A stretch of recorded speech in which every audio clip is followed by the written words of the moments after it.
Hello বন্ধুরা, তোমরা কেমন আছো? আশা করি তোমরা ভালো আছো। আর আমার উর্মিলা সমর ব্লগে তোমাদেরকে অনেকটা স্বাগত জানাই।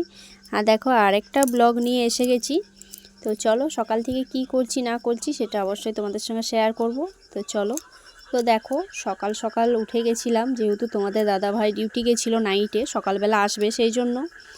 তো সকালবেলা আসবে ভোরবেলাতেই আমি দরজা খুলে দিয়েছিলাম, কারণ সে 5:30 পৌনে 6টার মধ্যেই চলে আসে।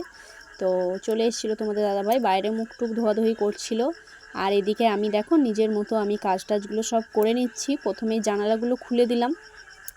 আর দেখো কতটা রোদ উঠেছে, একদিকে রোদ হচ্ছে একবার করে ছাওয়া হয়ে যাচ্ছে। তো যাই হোক, ওইভাবেই দিনটা পার হচ্ছে, যেহেতু বসন্তকাল সেই জন্য।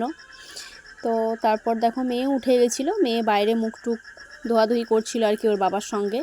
আর আমি দেখো এদিকে বিছানাগুলো গুটিয়ে নিচ্ছি। আর দুটো জানলা খুলে দেওয়ার এটাই কারণ, মানে ঘরটা অন্ধকার হয়ে থাকে, দেখতেই পেলে তোমরা।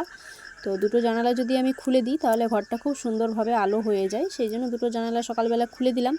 আর সকাল সকাল হাওয়াটাও খুব সুন্দর ঢোকে আর কি। আর আমার ক্যামেরায় মানে খুব আলোটা পড়ছে, যেহেতু রোদটা একটু একটু ঢুকছে, তখন প্রায় 7টা বাজছিল আর কি। তো তারপর দেখো ভালো করে, যেহেতু চাদরটা আজকে তুললাম না একটাই কারণ, কাল রবিবার, মাত্র 2 দিন হলো চাদরটা পেতেছি, খুব একটা ময়লা হয়নি।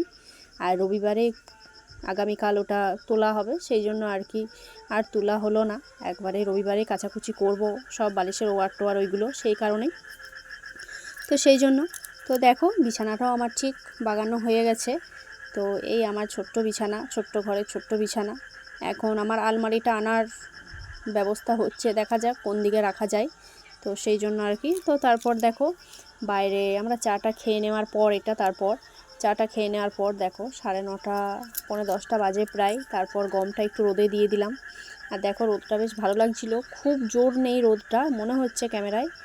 তো যাই হোক, গমটা দেখো রোদে দিয়ে দেওয়ার পর আমি সব কাজটা বাগিয়ে নিয়েছিলাম। তারপরে রান্না বসিয়ে দিয়েছিলাম, একটা সময় পরে সব খাওয়া হয়ে গেছিলো।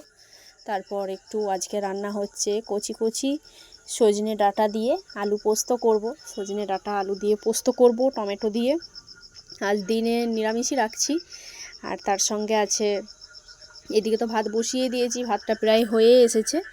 আর একদিকে আমি করে নেবো, কালকের পালং শাক আছে অনেকটাই, পালং শাকটাও খাওয়া হবে। কালকের সবজিটা রাখা আছে, ওটা অনেকটা বেঁচে গেছিলো, তো সেই জন্য বেশি কিছু করছি না।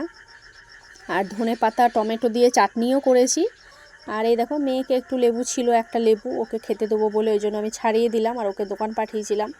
আর আমাদের পোস্তটা কিন্তু বাটা হবে একদম শুকনো লঙ্কা দিয়ে, একদম ঝালঝাল করে গাইস, খুব ভালো লাগে খেতে।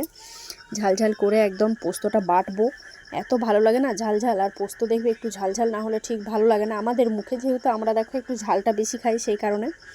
তো যাই হোক, তারপর দেখো পোস্তটা তো বসিয়েই দিলাম, পোস্তটা হচ্ছে, মানে ওটা সেদ্ধ হচ্ছে আলু আর ডাঁটাটা। তো তারপর মেয়ে চলে এলো, মেয়েকে দোকান পাঠিয়েছিলাম। মেয়ে আসার পর ওকে লেবুগুলো দিয়ে দিলাম। আর সেদিন লেবুটা মিষ্টি ছিল, আজকের লেবুটা কিন্তু খুব একটা মিষ্টি নেই, আবার খুব কম মিষ্টিও নেই, ঠিক আছে মোটামুটি, মানে মেয়ের মুখে ঠিক ভালো লাগছে না আর কি, খুব একটা মিষ্টিটা নেই, একটু টক টক লাগছে। তো সেই জন্য। আর তারপর দেখো যত বেলা বাড়ছে ততই রোদ বেড়েও যাচ্ছে। আর এদিকে আমি টমেটো পোড়া করব, একদিকে টমেটো পোড়াও থাকবে, টমেটো দিয়ে ধনেপাতা বেটেছি। আর একদিকে পোস্ত দিয়ে ডাঁটাটা বানাচ্ছি। আর পালং শাক আছে, পোস্তটা যেহেতু একটু গায়ে গায়ে ঝোলঝোল রাখবো আর কি, তো এই পরিমাণে থাকবে। তো আর কিছু না, আর কিছু রান্না করছি না আর কি, আজকের মতো এই রকমই রান্না, এইটুকুনি রান্না। তো দেখো দেখেই বুঝতে পারছো কতটা পোস্তটা স্পাইসি হয়েছে, ঝাল হয়েছে। তো লাল লাল করে, আর তোমাদের দাদাভাই কিন্তু এইভাবে লাল লাল করেই পছন্দ করে। ওই টলটলে ঝোল বা পোস্ত থাকে না, সেই পোস্তর নাম দেওয়া শুধু, ওর কিন্তু সেটা ভালো লাগে না একদমই। তো সেই রকমই করেছিলাম। দেখো এই দেখো আজকে আমাদের এটাই দিনের খাওয়া দাওয়া। তো দিনে তো দেখো বন্ধুরা খাওয়া দাওয়া পেরিয়ে অনেকটা সময় পেরিয়ে গেছিলো, বিকেলবেলা মেয়ে টিউশন থেকে আসার পর কী খাবো চিন্তা ভাবনা করতে করতেই আমাদের এখানে দাদুর দোকান ছিল, তো সেই দোকানে বোঁদে নিয়ে এসেছিলাম। তো সকালে তো অল্প একটু বসেও মানে বোঁদেটা করেছিলাম, তো বেশ ভালো লাগছিলো খেতে। তো তোমাদের দাদাভাইয়ের জন্য একটুখানি রেখেছিলাম, তো তোমাদের দাদাভাইয়ের বেশ ভালো লাগলো, কিন্তু অল্পতে আর কি পোষায়নি। তো সেই জন্য আবার 2 প্যাকেট নিয়ে চলে এলাম। সন্ধেবেলা ভাবলাম চলো এটা দিয়েই টিফিন খাওয়া যাক, সেও আর বোঁদে দিয়ে। তো দেখো এইভাবেই আমি করে নিচ্ছি, হালকা করে একটু ব্যাস, মানে চিনি দিয়েছিলাম জল দিয়ে গুলে, আর সেও বোঁদেটা করে দিলাম, মানে মিশিয়ে দিলাম।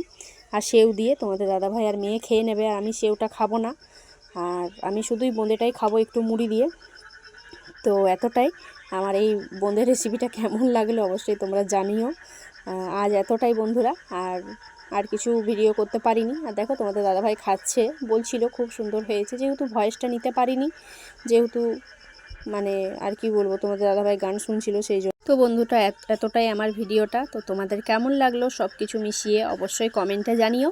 তো বন্ধুরা চলো টাটা, সুস্থ থেকো, ভালো থেকো, আর আমার চ্যানেলকে সাবস্ক্রাইব করতে ভুলবে না। চলো টাটা। আর ব্লগটা আমার কেমন লাগলো অবশ্যই কমেন্টে জানিয়ে দিও। চলো টাটা, আবার দেখা হচ্ছে একটা নেক্সট ব্লগে। চলো টাটা বন্ধুরা।